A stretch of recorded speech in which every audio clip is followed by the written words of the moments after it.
the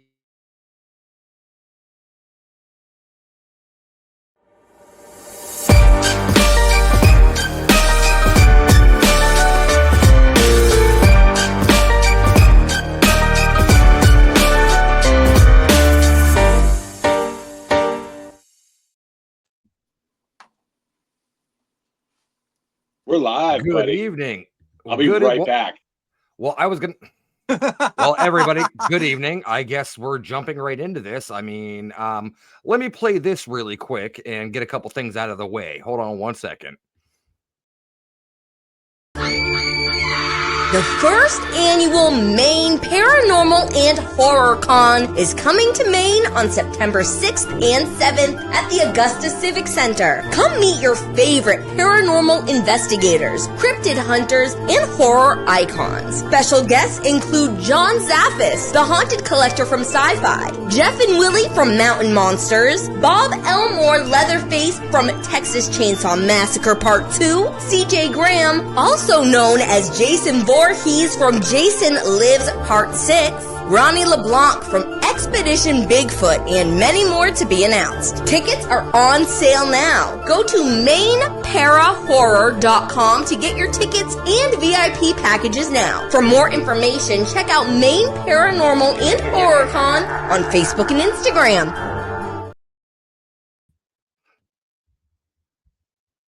All right. With that being said, I want to welcome everybody, and I don't know why I'm like this now. And Ian's here now. I don't know why we're like this, Ian. Oh, that's why.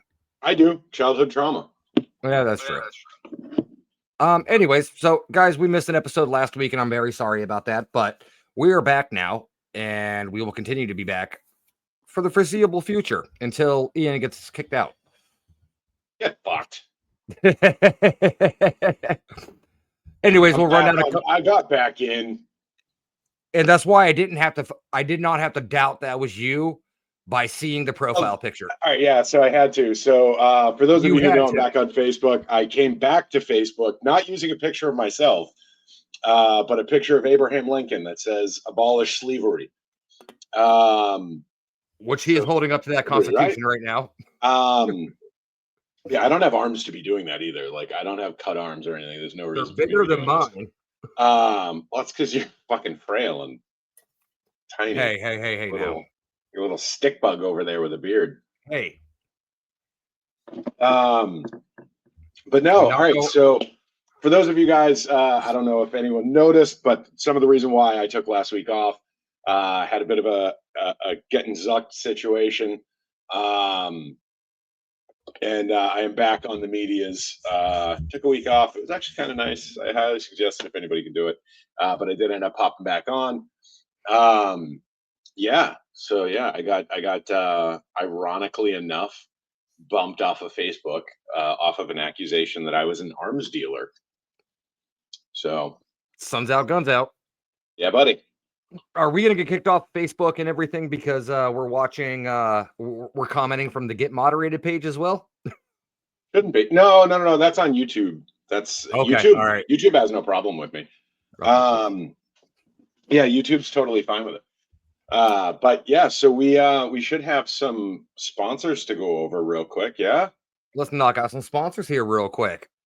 Yeah. Real quick and in a hurry. Yeah. Boom. Done. All right, cool. Small town. So Warner Paranormal guys, you know it. You hear us talk about it every time. Russ and I are both part of the Warner Paranormal Preservation Society, based out of Rockland, Massachusetts. We have a few locations under our purview. We actually have a pretty exciting event coming up that we're looking to share. Got to get everything finalized on it, but check us out at warnerparanormal.com. You can check us also on Instagram, and I believe Matt has us on TikTok now. And of course, Facebook, as always. As always. I'll let you do the next one. All right. If it go, it's not letting me go. Oh, what the? I got you. Oh, it is just not working for me tonight. Kimberly Ann Empowerment Photography. This would be Ian's wife. She tries to keep a stranglehold on him, but she can't control everything he does on Facebook. Such a fantastic photographer. She just had a International Women's Day event going on at her studio on Saturday, and I heard that it was absolutely amazing and successful for her. I know I say this the easiest way possible, fearless leader went and got himself a nice little head tattoo. He always Again, gets his tattoos and stuff, though. So always. yeah. So, but she does some great work. If you're in the New England area, even if you're not, she travels if it's an enticing enough shoot. And I'm by enticing, I mean something she wants to do creative and idea wise. Okay. Well, let's go easy on the traveling. Yeah.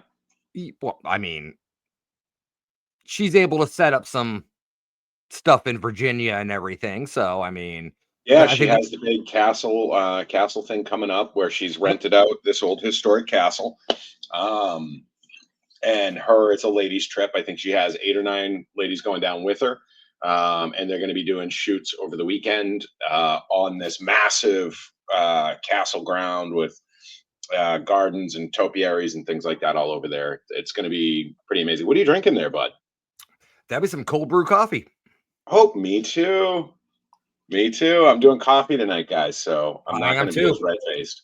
I'm not going to be belligerent, and we'll have to maybe stay on point here tonight. Mainstream media. That's another shout out to Jeff Whittam. That's another company he just started. Some great promoting and everything like that. He's done wonders with our show. Get moderated. This is more on you. Are you planning on making a triumphant return, or So we have a couple of things coming up. We're gonna be on an episode of one of my competitors this Thursday, so I will not be live. But that will be the last week that I am not live. So as of the 19th, I believe, or 20th, Get Moderated will be back and in full swing to discuss a lot more of the science and pseudoscience behind a lot of the paranormal and odd things. So definitely give us a check out. Nothing AC? coffee I tonight. am behaving. Caramel and a splash of milk. I am behaving tonight. I just have straight Caramel, caramel. breakfast. That's a Yeah, fight. That's a fight we should do. We're going to talk to our guest later. caramel or caramel. Is it Yeah, caramel or caramel? Because that's a critical thing that is plaguing our community. it really is, really is. Small Town Productions, Larry Eisler III. Some great work on video. I should stop holding my coffee so close to my mouth.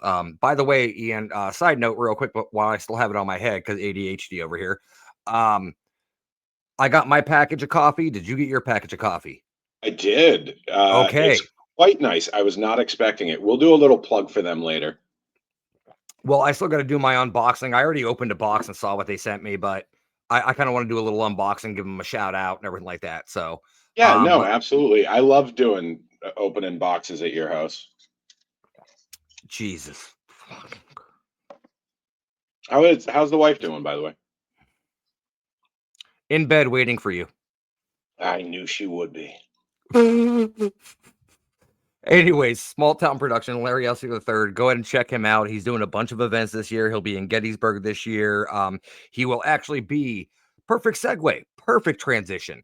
He will be at the 2025 Maine Paranormal and Horror Con. I thought you were going to say he was going to be in your bedroom later. I'm not going to lie. You were talking about a perfect segue.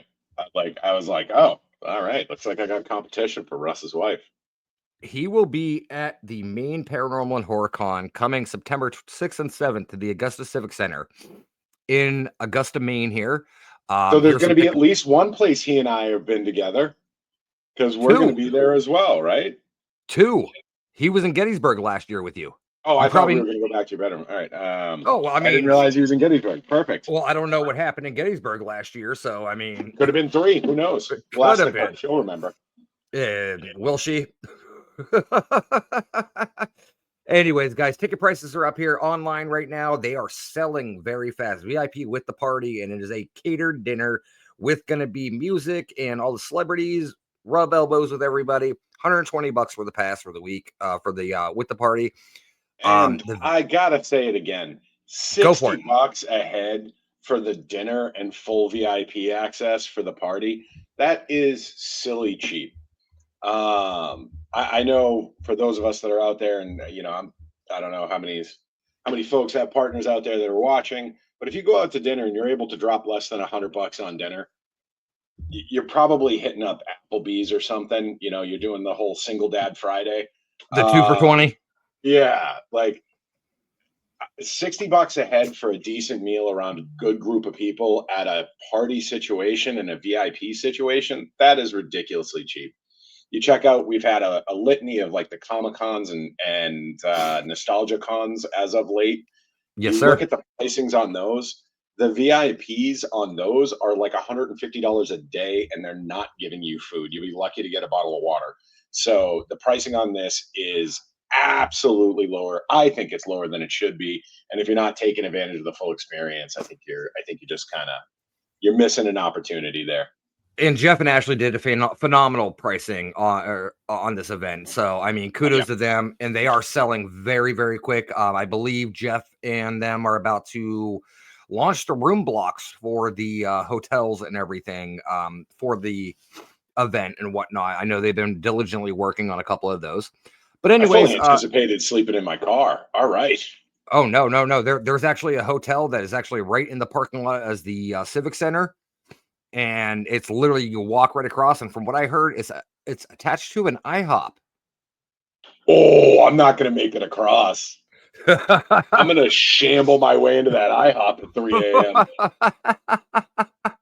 That's going to be awesome. I would not expect any less, honestly. I'm just getting an unlimited stack. Just keep them coming until the sun comes up. That's how you're going to work off the sober alcohol. up by noon. That's how you're going to work off the alcohol. You're not even going to sleep. You'll just eat pancakes. Yeah, the body will figure it out.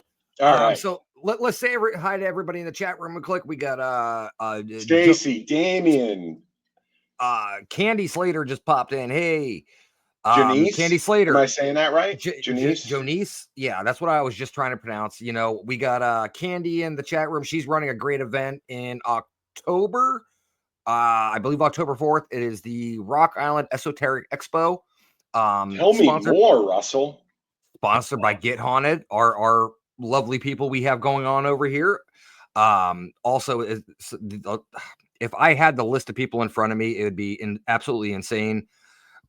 Candy, if you want to share the link in the chat room, or I can pull it up once we get into conversation here. But definitely check that event out. Is being over in Illinois. So definitely awesome thing to check out. So with that being said, why don't we move right on to our guest? You know, everybody knows him. He's been on the show multiple times. He's a fan favorite, always a great conversation. So let's welcome on Nate Elwell. Hey, good evening, guys. How y'all doing? What's going on, sir? What's going on? You know, another day in the neighborhood. Just a regular Monday. Absolutely. It felt like a Monday. I can promise you that. Well, you know what? Fact. At least we didn't have the time change on a Monday. True. At least we had 11 hours to get used to it for a little bit. You're never used to it. Once you lose that hour, and then the hour comes back in the fall, and you're like, "Thank God for that extra hour," and then it goes away again. It's like a tease. Yep. I know. I've never. I guess it's because I don't maintain like a regular sleep cycle. No, I don't either. Really but it's never really phased me. So it's like I don't do the circadian thing. I don't do the 4 hours a night deal. Like I fall asleep when I fall asleep, and then I begrudgingly wake up whenever the fuck I begrudgingly wake up, if I wake up. Unfortunately, I have to begrudgingly wake up at 5:15 every morning for work. So, oh jeez. No thanks. I did that. I did my time in that round for years doing construction and contracting. I'm good.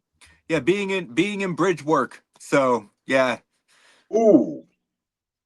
So like, yeah, you are absolutely the most hated form of traffic. Yeah, I think. Unfortunately, although I will say we've accomplished a few things. We rebuilt an interstate over I-95 in a little bit less than 8 weeks, which was a phenomenal. We just finished the Portal North Bridge there in New York, and we also built the Tappan Zee Bridge. Ian doesn't look impressed. No. No, time out. The Tappan Zee Bridge is impressive. Doesn't mean I like it. No, it's a horrible bridge, in my opinion. However, though, if you're heading south, Tappan Zee is the way to go. I mean, you can hit the tri-borough and deal with the bullshit, but the Tappan Zee is, I think it's like up to $9 now. Something we like that. Yeah. we avoid the Tappan Zee, or not the Tappan Zee, the GW at all costs. We The always GW is reroute. like 35. Yeah, we reroute the Tappan Zee every time we go that way. Yeah, the GW is absurdly priced. Yeah, see, I helped build that bridge. I cut probably 65% of the steel on the CNC machine. I personally cut 65% of the steel that went to that bridge. Oh shit. I programmed the machine now. I'm no longer on the floor running it. I'm a programmer now. But Good for you. yeah, it's an interesting job. That's for sure. Just a lot of triangles, I'd imagine, right? No. Not as many as you would think. I would love it if that If was I'm the remembering- case. If I'm remembering 8th grade shop class correctly, bridges are just a bunch of triangles. Oh, I would love it if that was the case. All right, so Really, yeah, all right, there you go.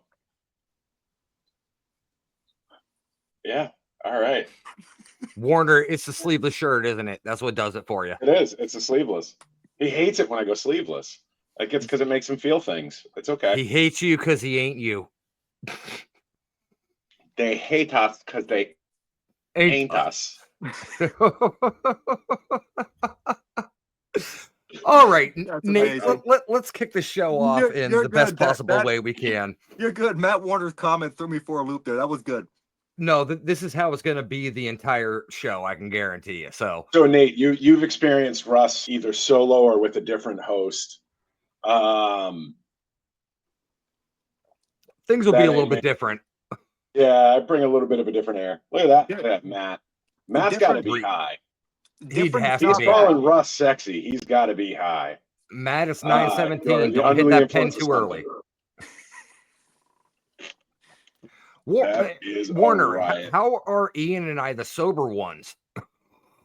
Yeah. No, I'm drying out a little bit. I'm going to take a little bit of time. I'm doing the same thing myself. That's good, man. That's good. I'm doing so- the same thing. So Nate, what critical trauma life event do you want to discuss that's causing for you to dry fuck- out like Russ and I? That'd be one hell of a list. Yeah, normally I don't bother. Yeah, that would I be just ride it way out. too much to list. It's easier to bury than lift. It is.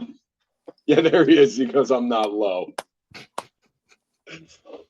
Nice.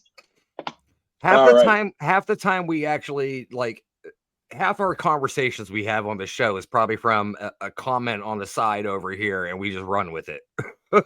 You know what? Sometimes shows like that sometimes work out the best because you never really know what's going to pop up. So you don't know where the conversation is going to go. So I'm here for it. That's very true. I mean, Ian can be a jack in the box over there and just pop up out of nowhere. Well, so kind of what I'll usually do is we'll be talking about some bullshit, and then I'll come with a real heavy question. I'm good with my that. brain just works like that. But I will say this, Nate. So Russ gave me a little bit of a background. You probably don't know me from a hole in the wall. I've heard the name. Okay, which is surprising. I'm relatively new to the community. I kind of float around and I'll do shows. I'm a bit of a loud personality, so people tend to ask me to do stuff. But I don't really know many folks in the community, right? And so Russ was kind of giving me a little bit of a breakdown, little bit of a debunk. You're a little bit of a debunker. You kind of go in, you do your own investigations as well. And you really focus more on the substance over the style of different investigations. Yeah. Correct. Okay. Ian, I will interject here for a second. You and Nate would get along perfectly because he does a lot of debunking on apps, equipment, things like that, how things work, everything like that, to see if it's actually providing us with actual scientific data that can be. So what do you mean? The Ghostbox app on Apple Store isn't real? I actually, a lot of my YouTube videos that I have is applications tests where I go and I download applications that are recommended for people. They say, hey, try this, try this, try this.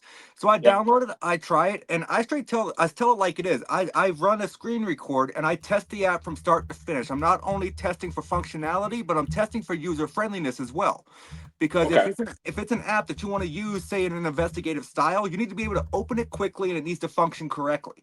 And a lot of times, what I find is a lot of these they have these loading screens and they just take forever to open. And by the time you get it open, guess what? Even if it was a viable tool, it's going to be too late to use it anyways.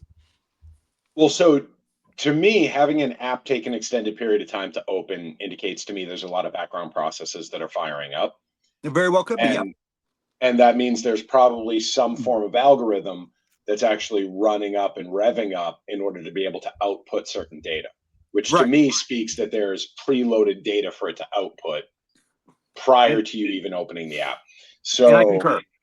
so if you have an app that you can just open, fire up, no internet connection, no cell connection, anything like that, and it just clicks right on and starts running, to me, that would lend a little bit more credibility. Agreed. Because there's no secondary data coming into the app. And I do have a few of them that I have tested in the past. I'd have to go back and watch my previous tests to tell you which ones they were, because I've tested probably 50 or 60 of these things. Yep. There are a few of them that do fire up pretty quickly, and it would Yep. kind of seem to me as though they're not taking that time to look through your phone per se or formulate an algorithm, and they seem to work And decently, but Yep. a lot of those, I can tell you that I do recall that a lot of them are the EMF detector apps. I don't trust them anyway. So, Well, I mean, you're holding an EMF. right. yep. So really, unless you're running some really significant filtering data and dampening data, you're not going to be able to get a viable read. Like Right. that to me, like the idea that your phone, which arguably outside of your microwave is one of the largest day-to-day interactions with an EMF you have, like what the fuck? Yeah. You know? Well, Ian, this brings up an experience that we had at the hall here where the EMF was going off right at the door frame of the ballroom, and you walked over and it would only respond to you. Yeah. And now And this is actually funny, Nate, is I actually stripped. Like I took my watch off, put my phone on the other side of the room, removed all electronics, everything like that. That was when I wasn't allowed to leave the seat. correct. And then we put a REM pod there, and we were getting REM pod heat spikes or cold spikes, and also EMFs. Interesting. Yeah. No, there's definitely a spirit I connect to at our stuff hall. And it just so happens to be a little boy With the same name as my son. with the same name as your son. Which is it's pretty cool. But yeah, as far as the apps go, I mean, so for me, I don't think I would ever go into an investigation taking an app credible at all. Like I just that's me. To each No. their own. Yeah. I think Well, that, you really know- can't, as a credible explorer or a incredible explorer, a credible investigator, be like, oh, well, my cell phone app said so. Well, and that's the thing, right? So I don't understand the programming behind it. I don't see the code behind the application. I don't see what data in, data out. I don't see any of that. Right. So like I can't rely on any of it. But also, I think that I mean I'm an asshole, so I get really judgy. But like to me, that is a super clear indicator that you're really new. And if you are really new, I think it's a really cool thing for you to do because it's going to give you that entertainment side of investigation that kind of fuels that startup of the actual like investigating side of it. Like you have a couple of cool things, like you hear demon, fear, run, death Yeah. come through your cell phone a I bunch hate of it when that times. happens. Well, that's like 80% of the apps, in my opinion. Like, hate, death, pain, die. Like it's always the negative stuff. So And in reality, there is one app that I've tested that I actually was impressed by. A lot of them I'm not. I'll tell you right now, a lot of them I'm not. But there is an app called the Ghost Hunter M2 app put out by a man named Michael Weber. And Okay.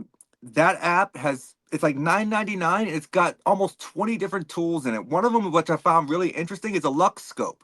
It actually measures the amount of light coming through your camera. So if you set it up in a dark room and anything that's emitting light passes by it, it will actually fluctuate on the screen. Oh, that's interesting. So I had never seen that in the device before.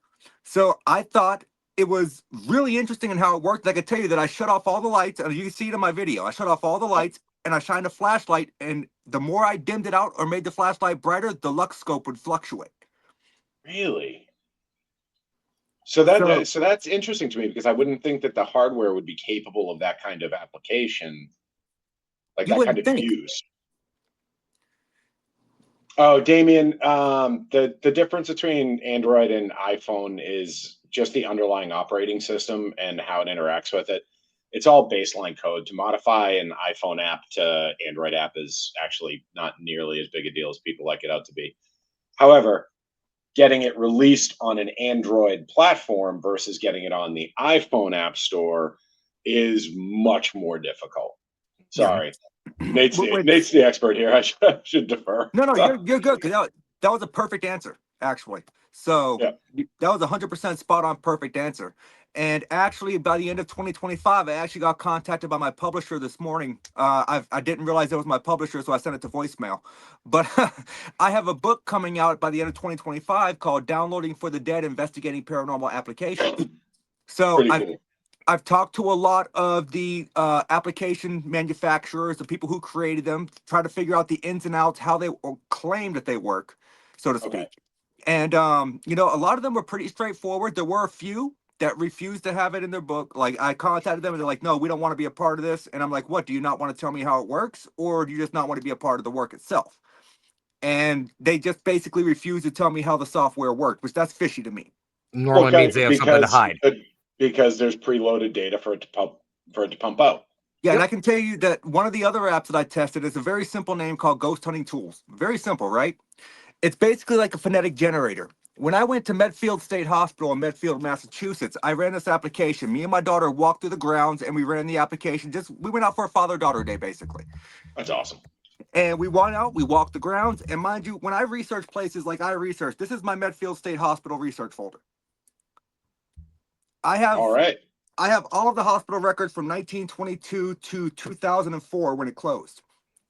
And when we ran this application, we got multiple names. And every time we got a name, I wrote it down. I was able to trace back those names back to either people that worked at the facility or are buried in the Medfield State Hospital cemetery.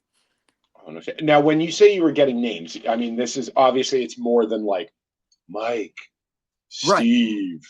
Right. So, So it was weird because it would pop up with a first name and an initial. oh, okay. So obviously, could I find someone that has a first name with said initial that's not that person that it's referring to? Yeah, possible. Yeah. Obviously, it's possible, but it does kind of, in a way, lead you to wonder, is that really what it's referring to? Yeah, I mean, something like that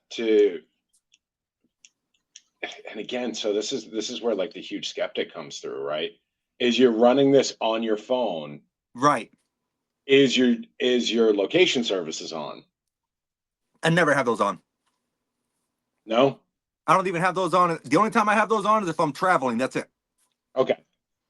All right. So that, I mean, to me, that would be like the biggest avenue to debunk something like that, where like your location services are on and it's running just like an AI algorithm in the background to Right. grab relevant geographic names Right. And from it's time one of frames. those things where I won't even test apps that I cannot run when my phone's in airplane mode with the Wi-Fi off. Oh, that's awesome. So if I can't put it in airplane mode, if I put it in airplane mode and the app stops working, then I have no interest in testing it because that tells me it's pulling from something. Yeah. It's not pulling from your environment. It's pulling from a secondary source. Yep, and there has been a few videos of that has happened to me where I go to test an app, and as soon as I put it in airplane mode, it stops working. I'm like, huh. I take it out of airplane mode, it starts working again. I put it Oh, back there we in, go. and it stops. And I'm like, look, guys, I'm not even going to waste my time testing this Yeah. because Well, I because know I what's mean, going what's the on. point? What's the point? The data's already contaminated. Like, Yeah, because yeah. I know you said you're a huge skeptic. A lot of people from my TikTok content think that I'm like an absolute skeptic. I'm a non-believer. I'm a firm believer, but I'm also a firm believer that people will fake anything to make a dollar. Yeah, So so that's actually, and I guess again to what Russ was saying about you and I getting along, that I'm in the same boat. Like I 100% believe in the paranormal. I believe in ghosts. I've had experiences that I can't explain. I have like, and whether they're ghosts, spirits, entities, consciousness, higher plane, lower plane. I don't know what the hell they are because I don't have the data. Um, Yeah, but and unfortunately, we probably never will until we can create a device that will, legitimately give us some form of idea. Because we're pseudoscience. You can't take this, put it into a scientifically controlled environment, run a hypothesis, and get repeated results. Paranormal mhm, doesn't work that way. yep. So So I will argue it a little bit, right? I'm intrigued. When you're doing site investigations, so like one of the things I love about WPPS and what we're, the group we're in is like literally anytime I feel like it, I have access to a location that has activity. I can and have over the past 2 or 3 years run the same investigation method over and over and over again in the same spot in an attempt to get repeat results. There are 2 test methods and 2 locations in the hall that I am able to get repeat results. The problem is, and this is where I say, like, there are ways of pushing it very, very close to the scientific method and actually doing it in a scientific method. However, I would say the variance in result prevents you from getting a true scientific theory. Okay, so so basically what you have here is So, you have certain rooms that will be your control. You're you're correct. you're you're running your exact test over and over again, but the variance is you're getting that variance factor. Exactly. And so, like, if we were to pull it like truly into like a scientific method, I'm probably at like 3 standard deviations Okay, as opposed to an acceptable 2, right, right? And so I'm able to do one side of the room versus the other side of the room, one floor versus a different floor. And I'm able to use the same methods in each area where I'm getting no results or I get such wild, erratic results that the control now becomes a random factor right. and the actual test has a more stable result. Interesting. Um, so there are ways. I have full plans on going to the hall at some point this year. So Yeah, just let us know, man. And I love letting people come in blind, because I haven't told Nate much about the hall at all. and you know So what? And I'm a good friend with Matt Warner. He'll actually be on my podcast next month. I'm a oh, good friend nice. with Matt. I've not even asked him any history on the hall because I prefer not to know. I like to go in and investigate, and then I do my research to see if what I find lines up. Well, and like earlier when Russ was talking about the spirit that I connect with the most in the hall, I won't give the name. Like when no. people ask me, I'll give like a description or something like that, but I won't explicitly say the name, because in the event somebody comes to the hall, one of my favorite things is they usually come through. It is one of the most common things that come through in the hall, Yep. and they almost always give their name. Okay, so what I will ask is when I do get the opportunity to visit the hall, is there a specific piece of equipment that you would recommend I use that gets more results than others?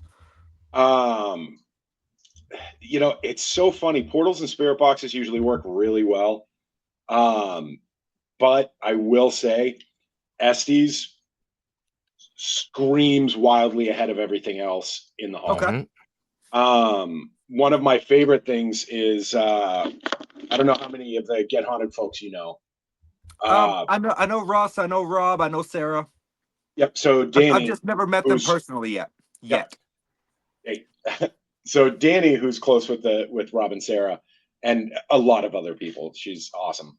Mhm. Actually helped guide my wife in her first SD session. Nice.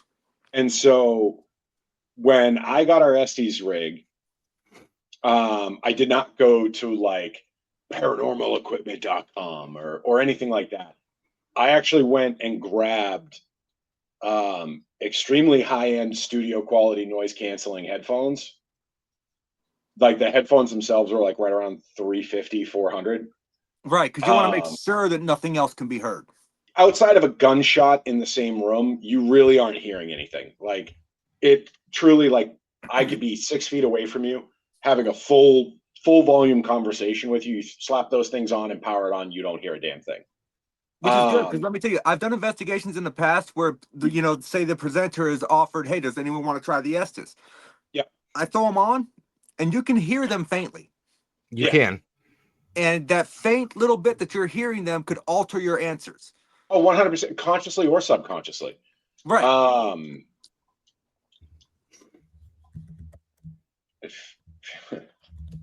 Oh, yeah.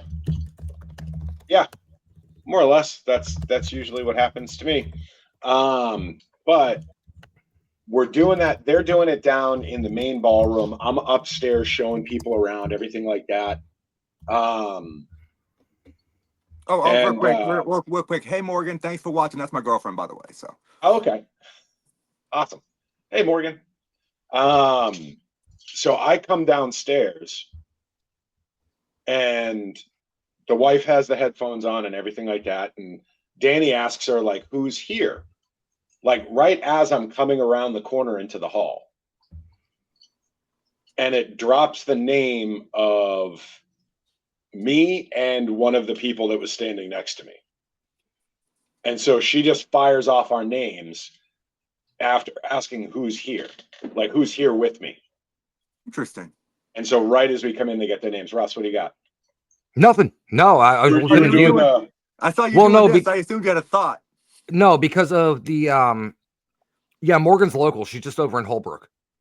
Okay, awesome. She's actually been to one of the para fairs we've done, and I believe the expo. I think she went to the expo at Heart Stuff. Yep. So, but no, I was just rethinking of my Estes method I did in the basement, and some of the names and everything I was getting down there and whatnot, and actually seeing some of the recordings that these other people that have filmed there. Sorry, Morgan. I'm terrible at remembering people. But it's seeing what people have caught over the time that have actually been not necessarily confirmed, but documented of like, this is what I got, any correlation, things like that. It reminded me a lot of what the Etsy session I had in the basement, because Ian, as you know, the basement isn't a very high traffic area for a lot of people that do investigations, but the people that do, they will get things. And this is what burns me, right?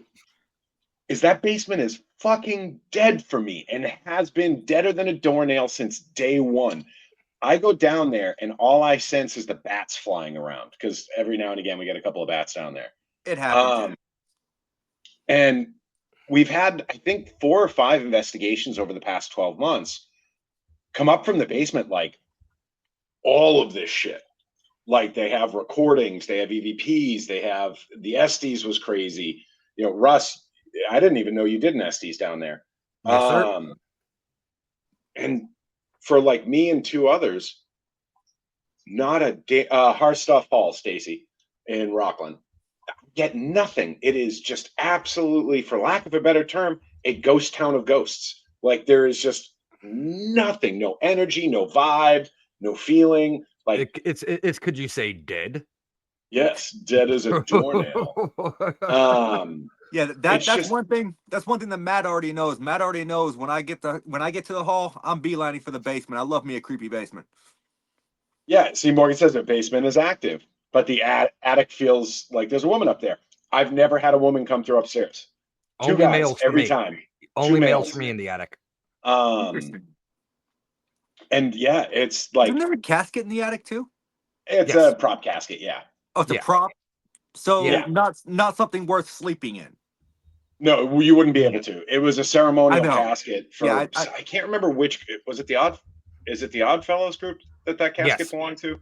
Correct. But what I always thought was trippy, and that we've had to like restrict access to it now. But there is a room full of Oddfellows regalia, equipment, ledgers, everything like that. An odd but yet interesting group. Well, the Oddfellows borrowed the space for a time. Oh. And this is where EMFs I think are super cool, is I've gotten so many pings off of cotton shirts. Like, there's a just full skeleton clothing rack, all the power is cut off, right? So there is no electrical flow to that part of the attic because when you kill the light switch, it's not a backfed electrical system. It's actually a Mhm. single switch feed. So when you shut it off, there's all the outlets are dead. You get nothing. And that room lights up with EMF like crazy. Interesting. So correct me if I'm wrong, but if my memory serves me right, the Oddfellows, they used to use like real human skeletons during their rituals to bring people face to face with like their own mortality, correct? Or is that just a myth? That's the rumor. There's never been anything substantiated with that. Yeah, that's why I was curious if you knew anything further on that. I've heard about it, but I don't know if I I mean, mean, if sure. you want, I have a human skull I can bring to the hall for your investigation, and you can come face to face with a real human skull. I've never held a human skull. I'd be intrigued. Yeah, I used to bring it to Would the you name him parapets. Ian? Bob. Bob. Yep. Interesting. Yep. So there is a scrying table that we have set up there. It's just an old mirror and it's got a ledger in front of it. But that isn't. I think that's something we set up. Yeah. But no, I'm a fan of science fiction and fantasy literature, and there's a rather long series that I enjoy, and one of the guy's companions is a floating skull named Bob, and so I feel like I've heard of that. the Dresden Files. Yes. Okay. Yes. Yep. Okay, His so like we're his buddy gonna is we're the gonna jump into something here because this is the one of the main reasons I wanted to bring you on, Nate. Was you are about to launch your own podcast that I think might be right up Ian's alley.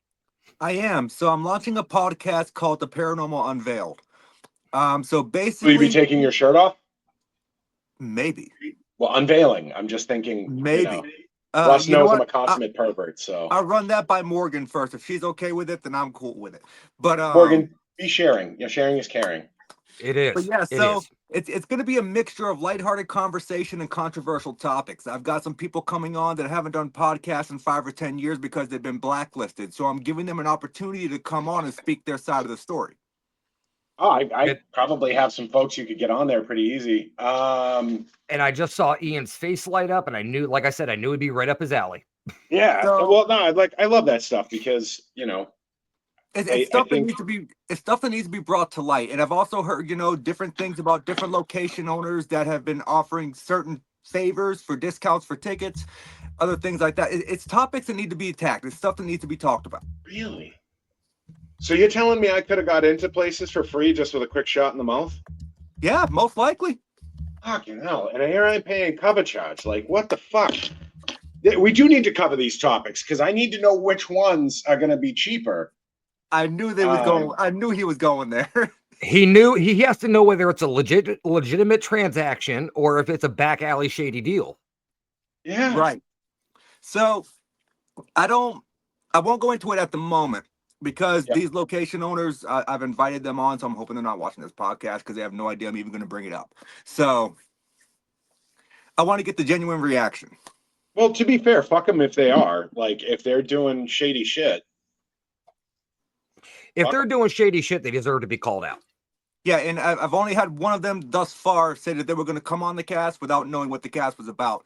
The other two have been avoiding me, or they just not checked their messages yet. So, what I want to do is I want to kind of do like a lighthearted mixture because like I know Russ is going to come on the show, and you're more than welcome to join Russ if you want to come on and talk as well. But yeah, and if you want me on, we don't have to bring Russ. Very true. I mean, his wife never does. So, but yeah. So I know Russ is coming on. Matt Warner's coming on. Thomas Gormley's coming on. The Perez's, the Radicals. Hold on one second, just real quick. Interesting tie-in. Nate has a client named Ian, and then she goes clown. So, do you have a clown named Ian or a client named Ian? I have a haunted clown doll in my closet named Ian. I hate to derail what we're saying, but the ADHD is killing me. Is it accessible?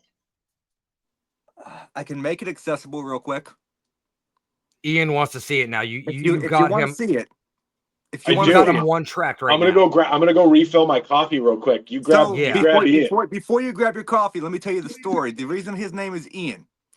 Once again, when my daughter Okay. came up, we like running applications, like we like experimenting because she's just getting into the paranormal. She wants to understand it. So we ran 3 Okay. different applications: the iOvilus app, the Ghost Hunting Tools app, and the Ghost Hunter M2 app. All 3 apps gave us the same name, spelt exactly the same way, which was Ian. That's very rare to come over 3 different applications at 3 different times, considering I have nobody in my contacts named Ian. Oh, 100%. Yeah. That's, So I mean, even if you had them in your contacts, like to have all it's 3 not a ping, common name. well, it's getting more common. It I'll tell you, is. what, I went through all So of high school. I knew one other Ian. so here was the other thing: was when we were running the iOvilus app, right?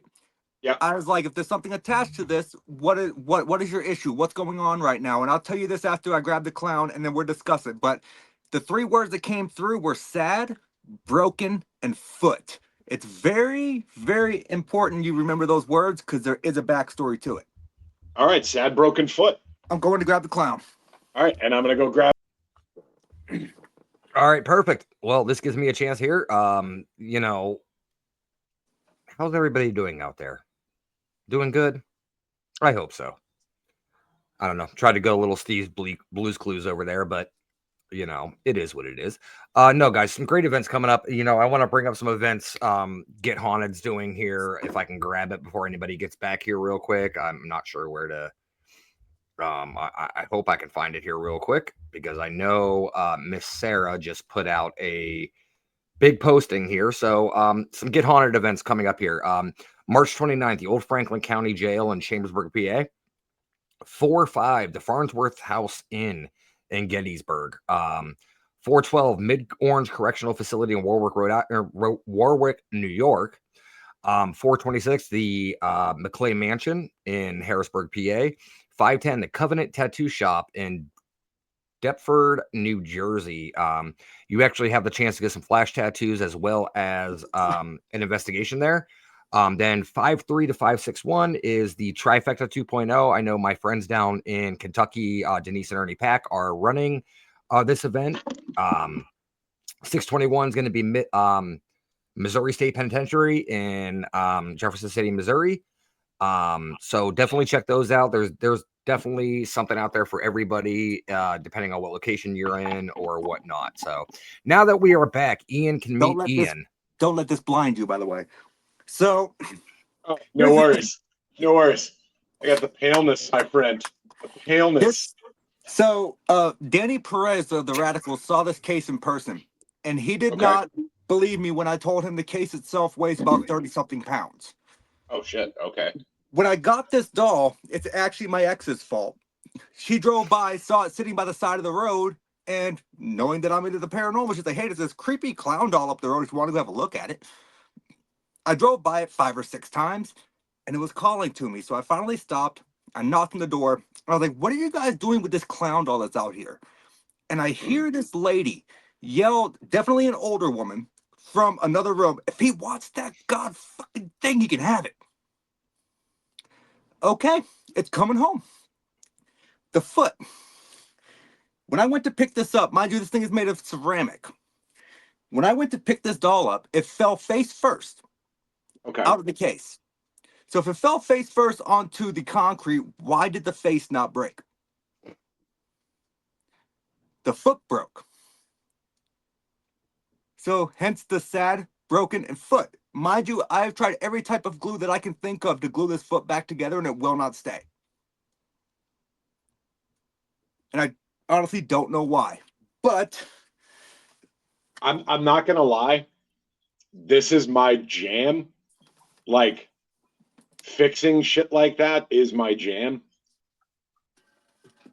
And Ian could probably fix Ian. yeah, but this right here, the only reason this is here is because I used it as a Halloween display in my Halloween setup, so that way the kids coming through the neighborhood didn't try and grab it. That's awesome. That's amazing. This is Ian. The case is completely handmade, acorn roof. Oh, that is wicked cool. Extremely, extremely heavy. I don't touch it without gloves on, and if I do touch it, you got to give it the old wipe down. I have holy water, so if you want me to take them out of the case, I will. I'm not a fan of it, but I will. Oh, you don't have to do all that. But yeah, so this is my haunted clown doll that I've tried to give to Danny Perez 3 times now, and every time we meet up to give it to him, something comes up and we can't do it. Oh, okay. So here's the other odd thing about this thing is my brother is extremely chlorophobic. He is deathly afraid of clowns. When we lived in Alabama, there was once I told him I wanted to go to the mall. We went to go to the mall and I took his ass to the circus. Fucker. He was not happy. No. That's how to end friendships right there. If you But- wasn't blood, you'd be done. But he wants this doll in his room. He wants to own it. Okay. That's weird to me. That is a little odd. I'm Yeah. actually really, I don't like clowns at all. When that whole like 2011 bullshit happened, when people with were the out, random, yeah. I was like, motherfucker's gonna get shot. I'm not even giving a warning. I'm just putting a bullet right in Bozo. Like, I'm not even chlorophobic, and I would have. yeah. I cosplay as Pennywise. How do you think I felt during that time? Yeah, right. But no, I like the look of it. It's creepy as fuck. I do like the look of it though. Yeah, and like I told Danny, you know, this is the case it came in. Yeah.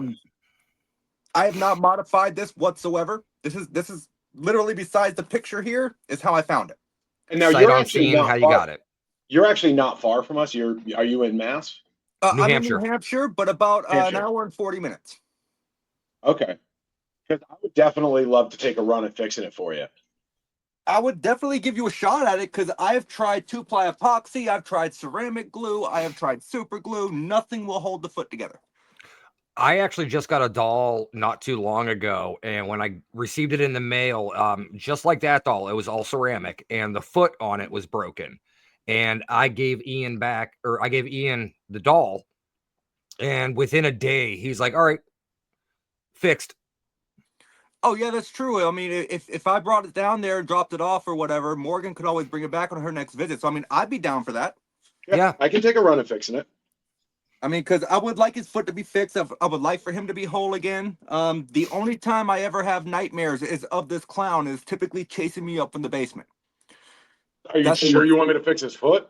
Right. Well, that's fine. That's honestly the reason he stays in my closet. That's the reason I don't have him on display, because I feel like if he's out of sight, he's out of mind. Which comment, Morgan? Oh, Yeah. she was saying she could bring Ian back. You know what? Just fucking bring both of them. Yeah. Or Yeah, we'll just leave specify. the clown with my wife and let her know she's still got one Ian at the house. Exactly. I like it. Why But, not? That's yeah, simple. I love this clown doll. As creepy as it is. So Nate has a clown. I apologize. My wife just kind of. Does My she wanna wife see entered it? the chat. Nate has a clown doll that he had three different devices give him the name Ian at the same time on it, and it's got a broken foot.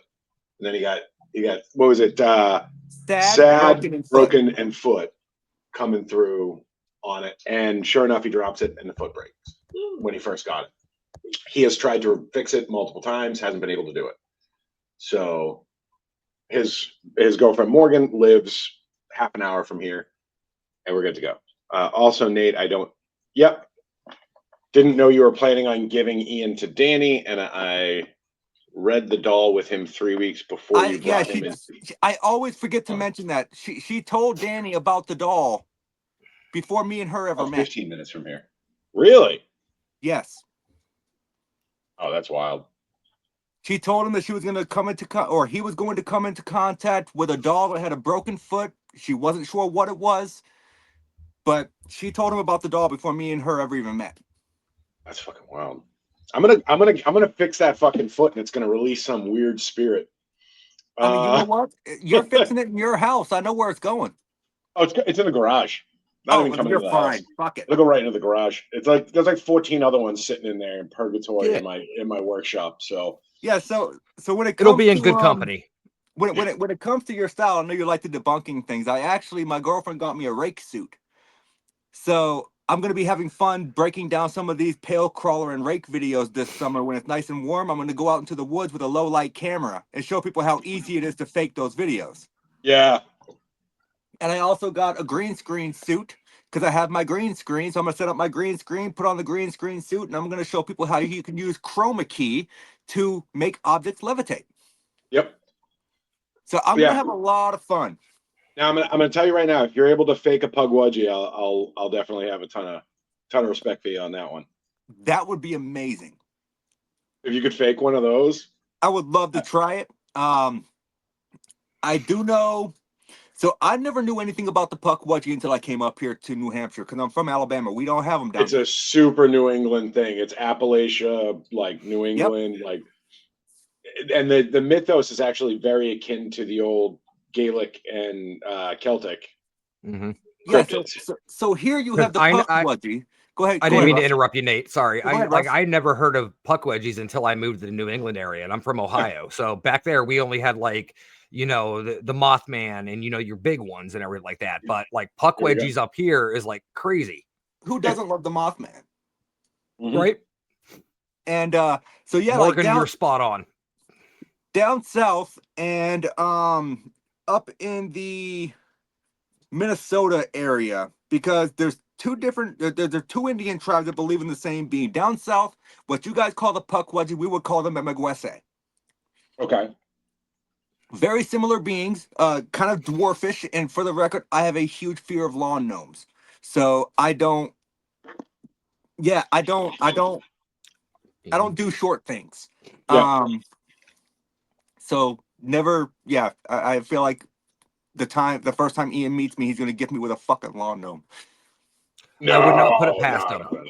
I'm not like that. No, but I hate lawn gnomes. So But I also kind of am. So I see Pugwudgies like as a lawn gnome per se, like the size wise, and yeah, I want to see one personally. I want to go out to the Freetown State Forest and investigate for one because I know that they're very well known to be seen there.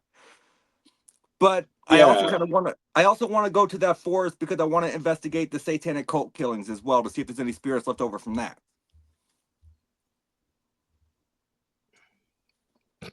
So this is, for those of you who are curious, these are the Pugwudgies. Russ, how in the hell did you get a picture of my sister? Oh, Dude, that's me. I mean, Russ I ain't had to that scour. But yeah, so this is the Pugwudgie. I don't know why it's not letting me expand Maximize it. here. Yeah. Let me see. And aren't they known to carry like little spears that have poison tips and that really is that's gonna be like flavored. okay. Like that's gonna be really your kind of local area flavor. Depending how you want to spin the legend. Yeah. However, I've kind of decided that I want a tattoo of a Pugwudgie now.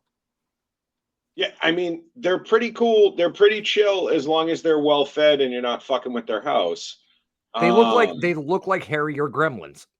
Okay, so well fed, you don't fuck with their house. That really reminds me of the Tokelos in Africa. Yeah, so it's actually not dissimilar. But you figure it's like they kind of keep to themselves. If you're in their territory, they may fuck with you a little bit. They're very tricksy, very much like a standard Celtic fae or cryptid. So basically my spirit animal. Yeah, they're a bit like a brownie almost. Oh yeah. So even in the lore, they're essentially just like a pissed off brownie. Like they're like a more hostile. You know what? I could see that. Brownie. Oh, Morgan, no way. Wisps are just straight up evil. Yeah.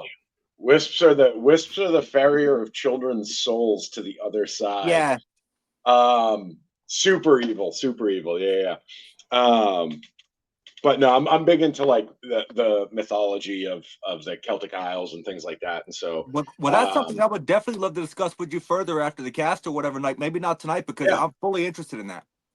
Yeah, I mean it's really interesting and it's funny having grown up. No, Pugwudgies are kind of mixy. They're tricksy. They're not super. There's a difference. Yeah, they're not super trustworthy. No. But they're not like straight up malicious. Like they aren't actually like surviving on souls. Okay, so Morgan, they're like my brother. Okay, he's fun to play with, but I wouldn't loan him $20. I mean, that's fair. Sorry. That's But no, like having grown up with a lot of the mythos and the stories of like leprechauns, sprigs, will-o-wisps, fairies, and things like that, and to be then kind of not transplanted, because I've been here pretty much my entire life, but then to be exposed to like the Americanization of everything, like the unicorn and the fairy and the pixie and everything's like, oh, everything's like pink and sparkly, and no, Not the those way are it all works. like murder creatures. Like, yeah, definitely. Yeah. like the It's- Elfenkönig is not like a It's like how happy dude. exactly what you're saying is like how Twilight made vampires sparkle. You know, I blame what was her name? Was it not Anne Rice? Who did Interview with a Vampire? I thought that was Anne Rice. I thought that was Okay, it Anne is Rice. Anne Rice. All right, I wasn't sure. I doubted myself on that one. But Lestat is the whole reason any of that shit exists. Holy shit. Like, I would have Lestat's never put that together. it's the archetype. Like, it really is. Like, if you look at it, like Lestat is just That this flamboyant, like, yeah, this like flared individual who's Why just did you going have through to time. ruin that book for me? What? You ruined that book for me now. But it's okay, because you know what? It makes sense. If I'm really going to ruin something when it comes to Twilight, we can talk about how My Chemical Romance is actually 100% responsible for 50 Shades of Grey, which brings in Twilight as well. I'm fine with that because fuck MCR and fuck 50 Shades of Grey. So yeah, well, but Twilight lands right in the middle of it because 50 Shades of Grey started as fan fiction based on Twilight, which was based on the experience the author of Twilight had through the My Chemical Romance songs. So Russ, this is what you were talking about earlier. How which was then started by 9/11. Russ is like, I've lost control. I don't know what's going on. It all started at 9/11, man. The lead singer of My Chemical Romance watched 9/11 happen from the street. He went on to create My Chemical Romance. He had a song that inspired the writing of Twilight, and then Twilight inspired fan fiction, which would inevitably turn into 50 Shades of Grey. Russ, anything? Some nation of tonight. Train's leaving the station. Apps are bullshit. Puckwidgies are malicious garden gnomes. We're gonna see Nate crawling around in woods in a rake suit before too much longer. What's wrong with that? And what's wrong with that? And Lestat is a vampire Liberace. I mean, that's actually not a bad analogy because, I mean, there was some questionable sexuality occurring with some of the people he turned because there was definitely some tension. But you know what, Russ? With your what else can we ruin? What else can we ruin for Nate tonight? With your summarization there, I can tell you this: I have been on podcasts who are a lot more boring. So, hey, we've never had a lull in conversation. You've already been on for an hour 5. Yeah, like that's what I'm saying. Like I always enjoy coming on and talking with Russ anyway. But adding you into the mix, you know, it's a different dynamic. But I'm here for it. Yeah. I feel like I shouldn't even chapters. I feel like I shouldn't have even been here tonight. I mean, like you and Ian could have carried this show like no problem at all. So you're telling us that you were the pivot man? I was the common ground. He was the lucky Pierre, as it were. He was the one sandwiched between us. But you know, you could have jumped in at any time, Russ. I could have, but the host. Well, no, I am the co-host. Okay, well, you are the co-host, but you can still co-host. You can jump in and be like, "Hey, no." I do. I know. I'm just fucking with you, buddy. But normally I get the. Hold on a second. Hold on. No. Oh, hold on. Uh-oh. This is so unfair. The first night I'm not sipping whiskey on our show. Right. What somebody in our comments are. You're blaming the whiskey again? I guess Morgan has watched the show before, Ian. That is fair. That is fair. Normally I whiskey, or only she might make be it through drinking 2 or whiskey 3 old fashions. Because I got her hooked on drinking Jameson and ginger ale with orange bitters. Ooh. I'm not a big Jameson fan, to be completely honest. But I take think it's one of the honestly, I think it's one of the worst so Irish whiskeys out there. my son's name is Jameson. And Yep. no, I did not name him after the alcoholic drink. I didn't start drinking Jameson until after he was born. But when his grandmother went to Ireland, she brought me back a bottle of Jameson from the distillery. That's wildly different. That is a completely different alcohol than the Oh, Jameson you buy on the completely shelf. different. Yes, And that she, is. and she told me exactly how they mix it over there. Yep. She said they take it, you put it, if you want to add ginger ale, you do. But instead of using lime or lemon like a lot of people do here in the US, they use Yep. orange slices. So you Yep. squeeze the orange in, you drop the orange peel in, you stir it up, and you add 3 or 4 shots of orange bitters. And I've mixed it that way ever since. Now I'll let you take it up one more notch, right? Because this is I drink whiskey. That is like my go-to. I like every birthday. Anybody ever gets me a gift, it's always whiskey. Like that's just how it is. So 6 dashes of bitters. I like maraschino cherries. There's arguments about against it, everything like that. They're good in whiskey. They're good. Well, because people prefer to use black cherries in an old fashioned. So Okay, fair enough. 6 dashes, 2 maraschino cherries. Use a tablespoon, right? Like a deep socket tablespoon to pull your cherries out. And don't be shy about getting the juice because that's going to replace your simple syrup. Right. That So just you makes just dump sense. it in there and you use the like a tablespoon and a half of the maraschino cherries, all that over ice, and you use like a Woodford Reserve or a Tullamore Dew or something like that. So And like a darker whiskey, not like a clear oh, whiskey. those are clear whiskeys. They are. I've never really experienced too much with whiskeys outside of Jameson that are clear whiskeys, so I'm not sure. Well, Jameson is like a pale whiskey. It's pale, but it's almost clear. Almost. So you can hold it up and see through it, at least. I would suggest this. Next time you're hitting up a store, grab Proper 12. Okay. It's Conor McGregor's Irish whiskey. He nailed it. And honestly, its price point right now is way lower than it should be. Okay. It punches up. It is much better. Like it's a $30 bottle. We stop at the liquor store every Thursday on the way home from work, and we pass right by it, so we don't have to go out for the weekend. So yeah, grab you a bottle of Proper 12, man. I'll tell you, it makes some of the best old fashions you can have. I'll give it a shot. It's a nice, super clean, not a lot of bite, not a lot of burn. So it could be one of those that even if I didn't want to do an old fashioned, I could probably put it over ice and sip. Oh hell yeah, 100%. See, I'd be good with that. Yeah, that and like I love a good Woodford Reserve. That was my go-to for years.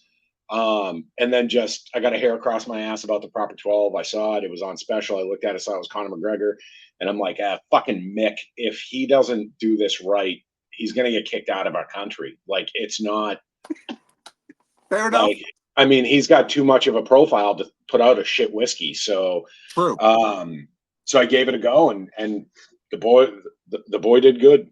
I'll definitely give it a shot. I'll definitely give it a shot off of your recommendation.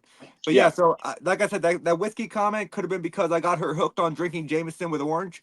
Jameson and ginger, yeah. I mean, it's so funny is I was never a big fan of anything with ginger. So like the mules and everything like that, I've never really gotten into them. I was never a fan of like, what is it, the Moscow Mule? Yeah, no, never a fan. I don't like candied ginger, for one. Yep. For one, candied ginger is disgusting, and anyone who eats it is a psychopath.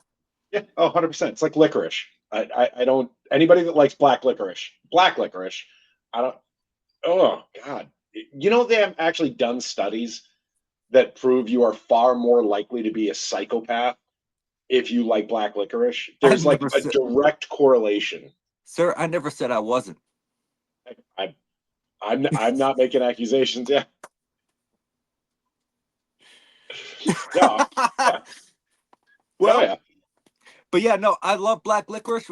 My favorite though is actually a black licorice that I have found that I get imported from Australia. Okay. It doesn't taste really like black licorice. It's weird. It's a completely different flavor, and it's really soft. It's not that chewy, rubbery texture that you get if you go out to the store and buy some Twizzlers black licorice. Yeah. It's a soft, chewy texture. It's not as pungent, and it's more sweet. Okay, so I like star anise, which is a problem. Like I enjoy star anise as a spice, which should be the base of a licorice. Yes. But like the black licorice is just So 100% Morgan, 100%. If you So- like black licorice, you're one of those people that fucking add the milk before the cereal. I don't eat cereal anyways, so. Or Morgan, we'll talk about that later when we're off this podcast, because them's fighting words. Now, y'all can Uh-oh. talk about breakfast on your own time. No, Right? you know I love her to death. All Well, right, yeah, Ian. So you got anything else? Give me 5 more minutes. We'll be talking about Whatever the about fuck comes up. something wild. Yeah. I mean, at this point, I'm not going to be surprised if we start talking about the annexation of Puerto Rico. The greatest play ever to grace the football field? Ever. Nate, do you have any idea what we're talking about right now? I'm going to act like I do, but no the fuck I don't. It's from a movie called Little Giants. Oh, fuck! Rick Moranis. Yep. Yeah, Rick Moranis. And the annexation of Puerto Rico is the final play where they give the little tiny dude the ball and let him run it down. Look, with all the wild shit Trump's been doing, I literally thought he was trying to annex Puerto Rico when y'all said that. Never even went to fucking. Well, all right, so we try not to get super political here. Yep. No, I'm not going to say. Oh, yeah, Russ is going to leave. Nope. That was my fault. No. But Nate, what I'll say this is, I will say it wouldn't shock me if we did find out that current administration is trying to annex Puerto Rico. Yeah, because I am not a political person. Despite it already having been annexed. I don't even vote. So. Oh, I hate everybody. I hate everybody in Washington. I hate everyone equally. Yeah.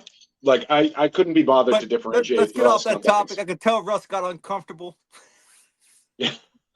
Well, no. So we have a rule. At any point, we can drop ourselves or somebody else if we know we're going to say something.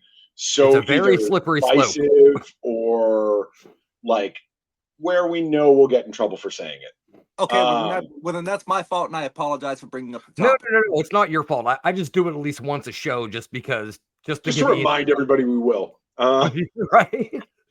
No, like I actually, we were talking about. I can't remember what we were talking about when I first did it. Russ was getting riled up, and like he started to talk, and I just removed him from stage real quick, and like you could just see like the moment of realization in the background of like him being like, oh yeah, I was about to say some shit, and then he brought himself back on and was like, yeah, we're just getting off, we don't want to say anything to really piss anybody off. But yeah, but Ian, if you have anybody that's interested in coming on my podcast, like I said, I'm going to sprinkle in the controversy with lighthearted conversation, so that way there's an equal balance. Yeah, I mean, if you're looking for controversy, Matt's your guy. Hence the reason he's my second show. Yeah, he knows about all. He's tied into that drama. I made it a point to have him within the first 4 guests, and I did that for a reason. That's awesome. Yeah, I'm not your controversy guy. I don't know if you knew that or not, Ian, but Matt actually wrote the foreword for my book. Oh, did he really? He did. And let me tell you, this spell is how checked good, it, right? Huh? You did a quick spell check, right? Yeah. I plead the fifth, but I can tell you that this is how good of a guy Matt is. I told him when I go to Paracons and I start selling the book or whatever, I was willing to offer him X percentage of the sales. It's only fair. He wrote the foreword. Oh wow. And I was like, I'll give you what? I said 15 to 20%, because I didn't write the book to make a profit. I wrote the book for education. And he told me, nope, that's your baby. I don't want anything. He's probably going to, I mean, realistically, the only way you can repay him now is to sleep with him and add to his red flag book. Yes. Ooh. That's it. I mean, you put yourself in that position. I didn't choose it for you. That's what happened. I did not know about this position beforehand. I Yeah, you're think about to find a new position. well, you know what? I don't, Nate. This is why you always read the fine print There was no fine print. I asked him to write the forward. He said, "Man, I got you." And that I you think it was like a saw. week and a half later, he had it to me, and I'm like, "I'm good with it." And we put it. But yeah, so he wrote the forward for my book, and let me tell you, he really is. He's an amazing Yeah. dude. And so many people give him such a bad rap because he's straightforward. He's blunt. That doesn't mean he's a bad guy. Yeah. Yeah. No. And again, like it's funny is Matt and I have a lot of the same beliefs. Like we have the same perspectives and shit like that. He's just more forward in the community. And so he ends up like he has taken quite a few hits over it. Oh, I'm But sure. also like, I'm more tactical. Like I'm a slow burn kind of person. Like some of the shit I say is like It'll you hit you walk hours away later. and yeah, like Russ has seen me do it where it's just like I'll say Seeing something you, and then seeing like you, it's happened to 2 me. hours later. I have gotten revenge on my brother for something that he did to me 7 years prior. Yeah. But it's I'm worth not the wait. petty. I just don't forget things. It's worth the wait. Yeah. I savor it. It's enjoyable. Exactly. And when it happens, so that whole thing actually involved another clown. And Russ, if I have like 2 minutes to tell this quick story, my brother's gonna hate me for it, but it's hilarious. Honestly, Nate, we have no one coming up behind us on purpose. So we have all the time in the world. I think until 11. Okay, sweet. But I'm not gonna take up too much of you guys' time, honestly. But so as I told you earlier, my brother's chlorophobia, right? Yep. Definitely afraid of clowns. So he goes out to the bar with a buddy of mine, James Maxey.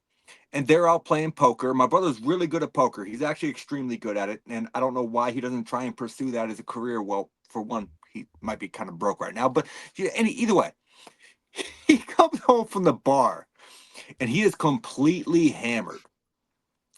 I do a lot for Halloween. Like if I can decorate for Halloween, I go all out. I made a haunted walkthrough in Alabama that had like an entrance way. You walk through the whole Oh, thing. that's With strobe awesome. lights. Oh, I love Halloween. Halloween is my Christmas.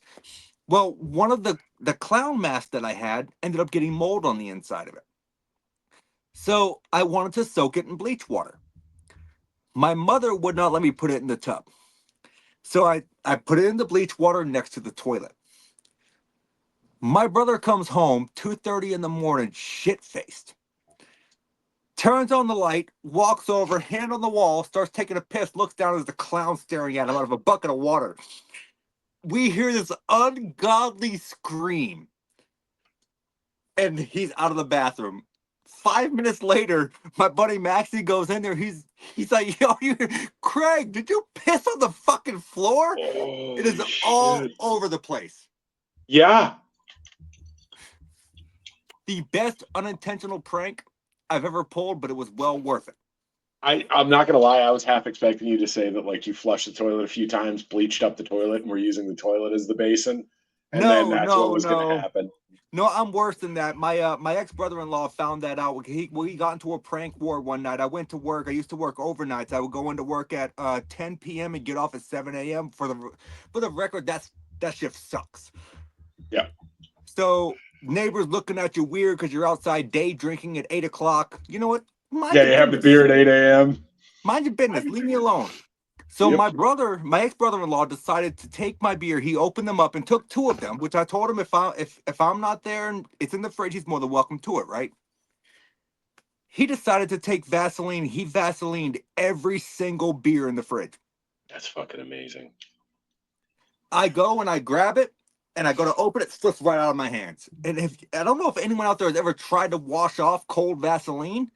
Yeah, that's like Doesn't work. That shit ain't coming off. It does not come off. So what I decided to do a few weeks later was I emptied out about a quarter bottle of his shampoo and body wash, and I put icy hot to fill up the rest, and shook it up pretty good.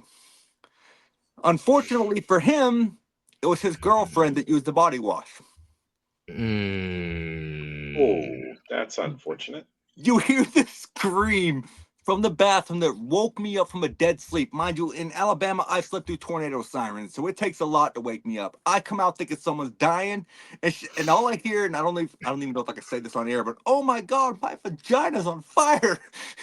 Oh, I routinely say cunt, Nate. Well, still, Like, it's I try to watch what I say. yeah, we are TVMA. Trust me, when we upload the episodes, it's not kid friendly. Trust me, I never. Yeah, but Russ knows I'm very respectful. I try my best to watch what I say. And so he comes down the hallway and he looks, he's like, what the fuck did you do? I was like, well, I may or may not have put about 3 tubes of icy hot in your body wash. He was like, that's it. Prank war's over. You win. It's an amazing word, Morgan. It's a great word. Besides when it's dropped with the unsuspecting. Yeah. Oh, yeah. That's the best. Like when you're just in a group of people and everyone's having a great time and like no one sees it coming and you're just like, quit being a cunt. Well, and everyone's just like, compliment. But I will say this. I used to be a big pranker. I used to pull like absurd, large scale pranks on people. Russ has received one of my like more mild pranks. And one of the greatest joys of my life was 2 days ago, my son saying, April Fool's is coming up, Dad. I'm going to prank you. And I got to say back, like, all right, so are we doing this, bud? Game on.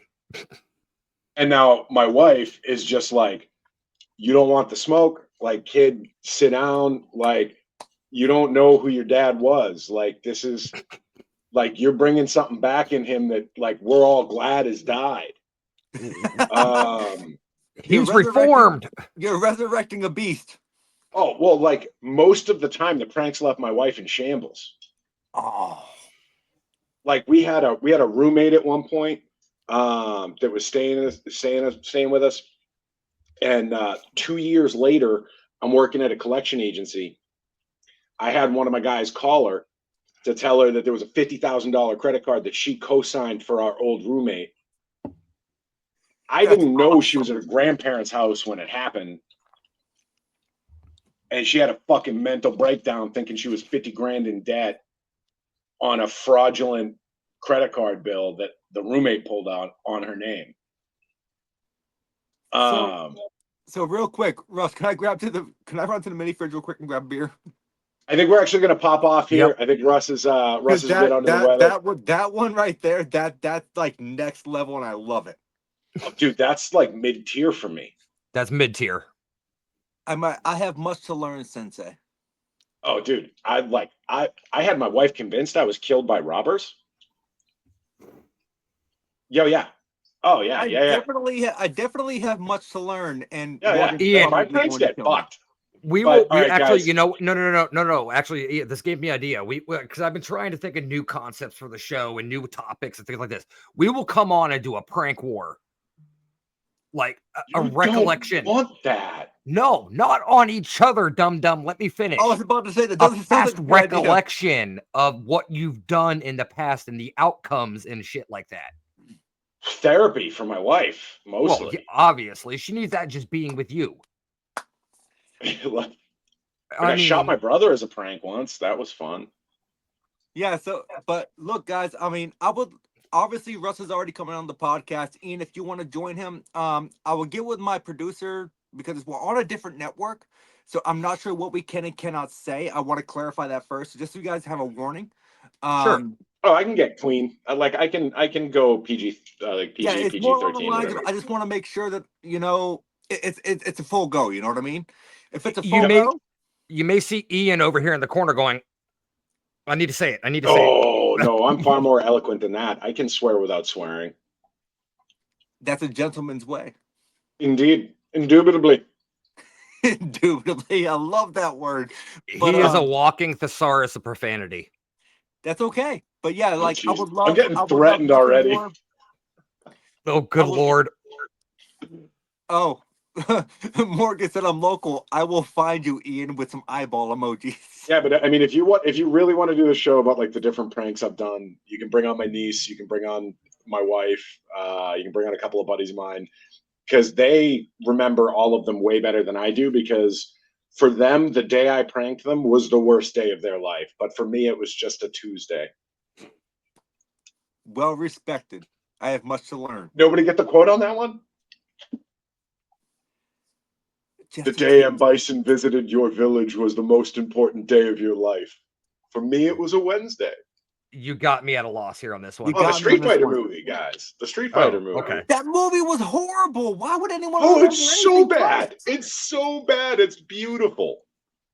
No, it is it is tantamount my top 3 worst movies of all time. No. Well, so all right. I will say this, right? It is a bad movie.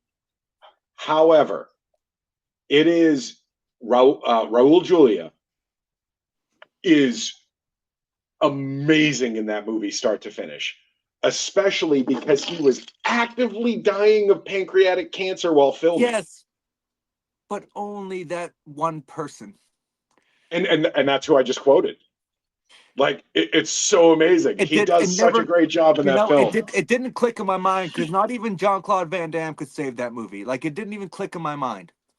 Yeah, like you don't think about Jean-Claude Van Damme when you think about that movie. You think about Raul Julia. Like if you watch that movie, it's all Raul Julia, and I can't remember her name, the one that plays Chung-Li. They're the only ones that deliver even a remotely good performance. I just think about it as a completely forgettable movie, so I don't even think about it.